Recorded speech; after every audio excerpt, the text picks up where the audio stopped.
পুরো 3টের সময় ঘুমিয়ে বিকেল 5টার সময় উঠে মনটা কেমন যেন খাই খাই করছিল।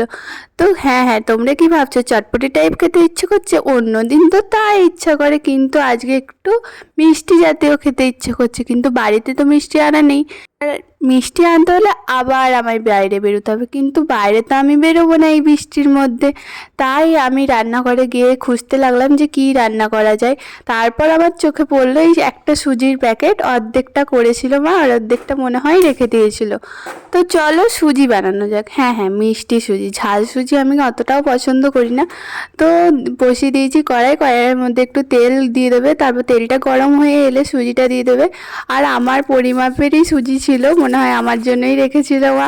তারপর সুজিটা একটু নাড়াচাড়া করবে যতক্ষণ না খড়ে আসছে। আমার সুজি একটু খরা খরা খেতেই ভালো লাগে। তারপর কিছুক্ষণ পরপরই এরকমভাবে নাড়তে থাকবে, নাহলে নিচটা লেগে যাবে। তারপর একবারেই দেখবে পুড়ে গেছে।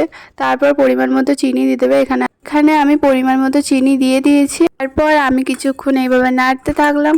তারপর একটুখানি জল দিয়ে দেখবে, তারপর জল দিতেই দেখবে এরকমভাবে ফুটছে। হ্যাঁ, আগে রিসা হলে এক্ষুনি ছুটে দৌড় মারতো, কিন্তু এখন তো নয়। আমি তো ডরনে ভালোবেসে নেই। তারপর দেখবে এরকম একটু শক্ত হয়ে গেছে, তারপর আর একটু জল দেবে, তারপর কিছুক্ষণ ফোটাতে থাকবে। তারপরে রেডি আমাদের মিষ্টি মিষ্টি সুজি। তো তোমরা কে কে কম মিষ্টি খেতে ভালোবাসো আর কে কে বেশি মিষ্টি পছন্দ করো তারা কমেন্টে জানিও। হ্যাঁ, দেখে লোভ লাগছে। তো তো যারা যারা খাবে কমেন্ট করো, তাদের বাড়িতে আমি প্যাক করে দিয়ে আসবো। তো জাস্ট জোক। তো তারপর আমি খেয়ে বুঝলাম হ্যাঁ, খেতে তো বেশ সুন্দর হয়েছে।